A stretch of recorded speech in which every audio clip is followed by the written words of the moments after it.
Hi everyone, welcome to my channel The Quiet Bloom. So, in this video we will learn about the mechanism of respiration. सबसे पहले mechanism of respiration होता क्या है। Mechanism of respiration का मतलब होता है रेस्पिरेशन के प्रोसेस के वक्त जितने भी स्टेप्स होते हैं वो सारे स्टेप्स को हम एक में इन्वॉल्व करके बोलते हैं मैकेनिज्म ऑफ रेस्पिरेशन।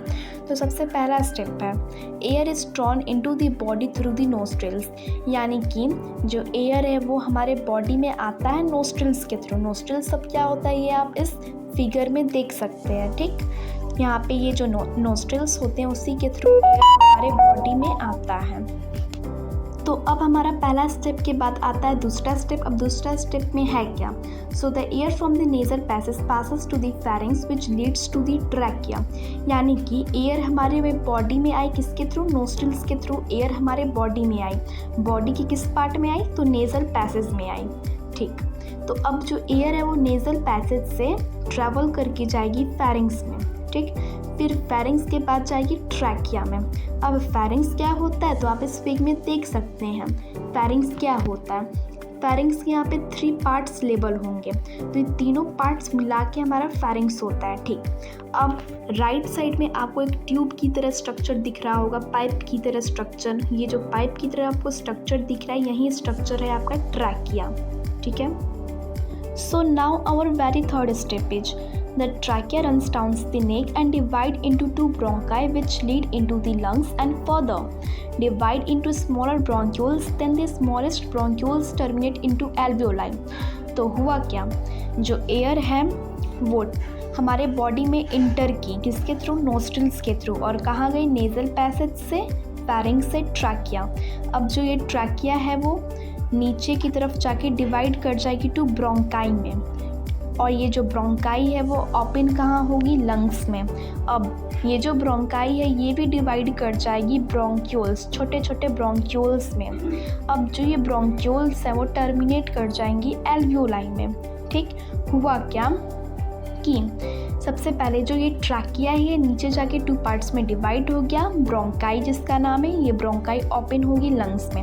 अब जब ये ब्रोंकाई है ये भी डिवाइड हो गया फर्दर ब्रोंक्यूल्स में। अब ये जो ब्रोंक्यूल्स है ये टर्मिनेट कर जाते हैं एल्वियोलाई में। ठीक है, आप इस डायग्राम में देख सकते हैं कि कैसे ट्रैकिया नीचे जाके डिवाइड हो गई ब्रोंकाई में, और ये ब्रोंकाई फर्दर डिवाइड हो गई किस में? ब्रोंक्यूल्स में।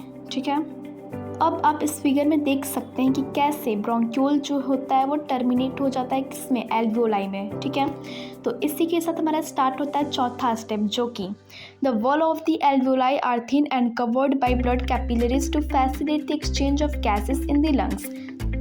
तो हमारा चौथा स्टेप है कि जो एल्वियोलाई की वॉल होती है वो बहुत ही ज़्यादा थिन होती है और कवर्ड होती है किससे? ब्लड कैपिलरीज से। किस लिए वो क्यों वो थिन होती है और कवर्ड होती है ब्लड कैपिलरीज से?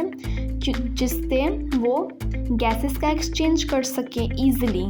ठीक है, यानी कि जो मेरी एल्वियोलाई की वॉल जो होती है वो थिन होती है और कवर्ड होती है ब्लड वेसल से गैसेस के एक्सचेंज के लिए। आप इस डायग्राम में देख सकते हैं कि जो एल्वियोलाई होती है वो बहुत ही ज़्यादा थिन वॉल्ड होती हैं और कवर्ड होती है किससे? ब्लड कैपिलरीज से। तो अब हमारा 5वां स्टेप क्या है? In the alveoli the exchange of gases takes place. CO2 from the blood is replaced with O2 and CO2 is removed out of the body. तो हमारा एल्वियोलाई में क्या होता है?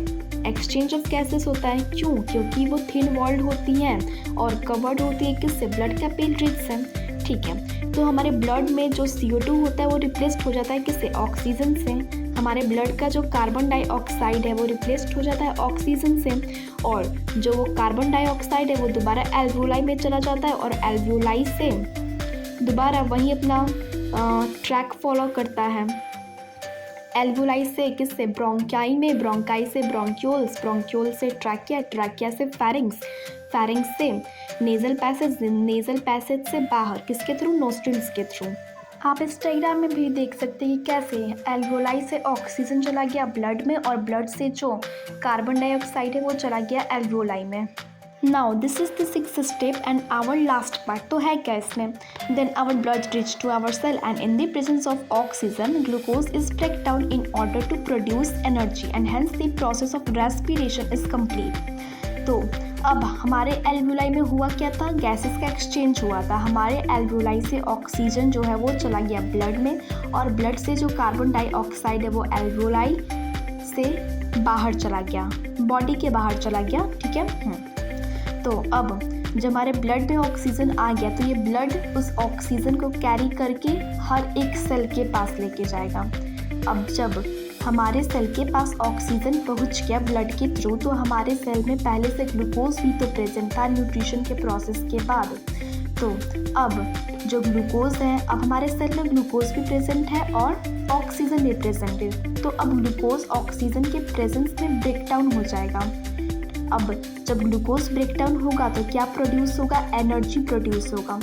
अब ग्लूकोज के ब्रेकडाउन को ही हम क्या बोलते हैं, रेस्पिरेशन बोलते हैं, और इससे हमारा रेस्पिरेशन का भी प्रोसेस कंप्लीट हो जाता है। ठीक है।